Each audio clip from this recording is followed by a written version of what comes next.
One of the very first inspirations for this whole project was something I discovered in a beautiful book written by and about the Disney Imagineers.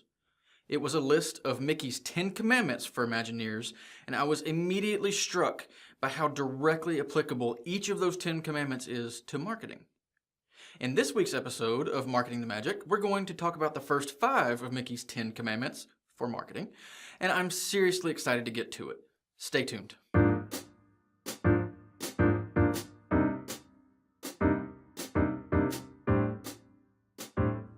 Welcome to Marketing the Magic, our weekly show and community for business owners, marketers, and agency owners focused on practical digital marketing lessons inspired by the Disney parks, movies, marketing, and more. This week, we'll be discussing Mickey's 10 commandments and how to apply them to our marketing.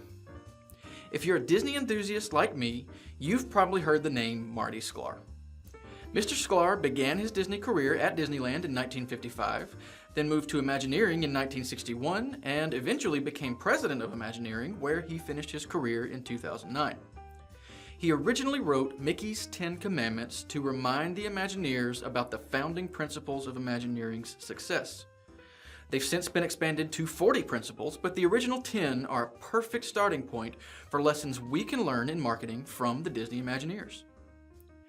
In this episode, we're going to talk about the first 5 commandments, which are: number 1, know your audience; number 2, wear your guests' shoes; number 3, organize the flow of people and ideas; number 4, create a weenie; and number 5, communicate with visual literacy. Let's dive into it. Our very first commandment is to know your audience. There could not be a more perfect first guiding principle for marketers today. If we don't understand who our customers are, there's no way we can possibly reach them effectively with marketing.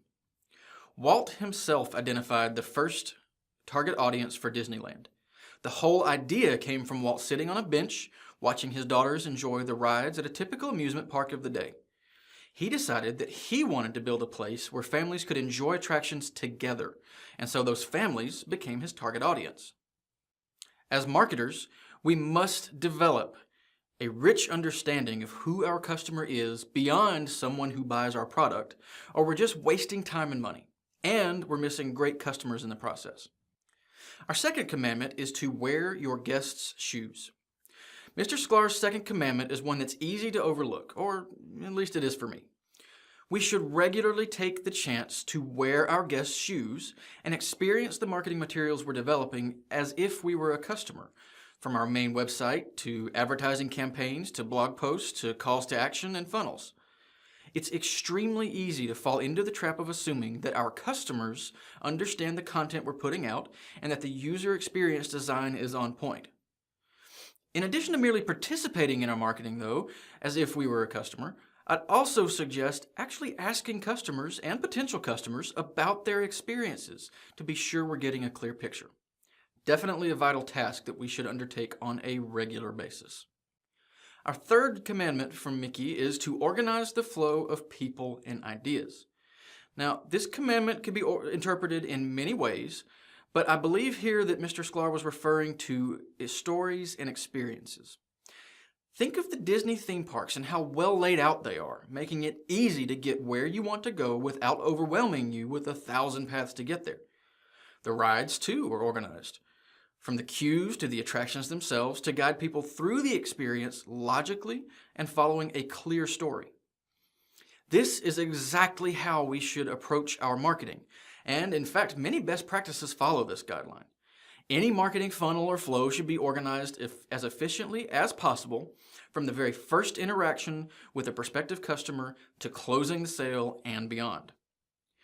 Any opportunity we find to simplify the customer's experience and make it easier to complete the action we want them to is an opportunity we should embrace.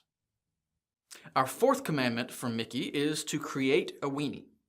All right. When you're finished chuckling, we'll continue. You done? Good.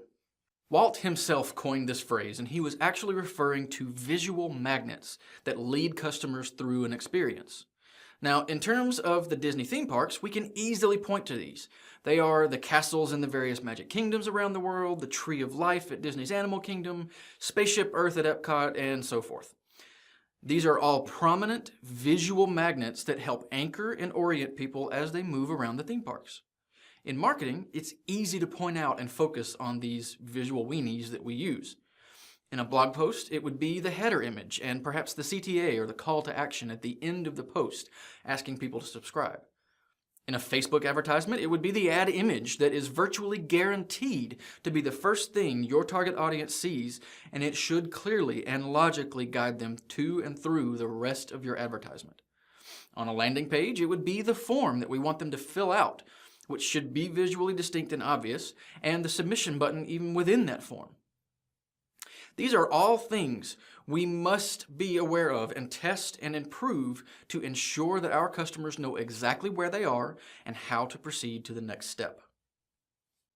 Now, our fifth and final commandment for the day is going to be to communicate with visual literacy. Mr. Sklar here was referring to such visual communication as the use of color and shapes, texture, and so forth. And we can certainly apply and expand on this idea in marketing. From our branding and color scheme selection to ensuring consistency across all of our marketing channels, it's easy to see how visual literacy should be applied at the strategic level. But we can take it all the way down to individual marketing creatives or campaigns too. In a blog post, for example, are we presenting our reader with a giant page of edge-to-edge text, or are we breaking it up with subheadings and bullet lists, graphics, and so on? In the age of the first generation to learn more by what they see than from what they hear, it's more important than ever to be sure we're communicating with visual literacy. That's going to do it for this week's episode and the first 5 of Mickey's 10 Commandments for Marketing. I hope you'll join us live on Wednesday, or you can catch the replay when it's posted soon after on Facebook and YouTube, so you can join us in discussing the practical implications of today's episode. Ask your questions and have some fun discussing Disney and marketing. For more information on our weekly live discussion stream, just visit mtm.live, and I hope to see you real soon.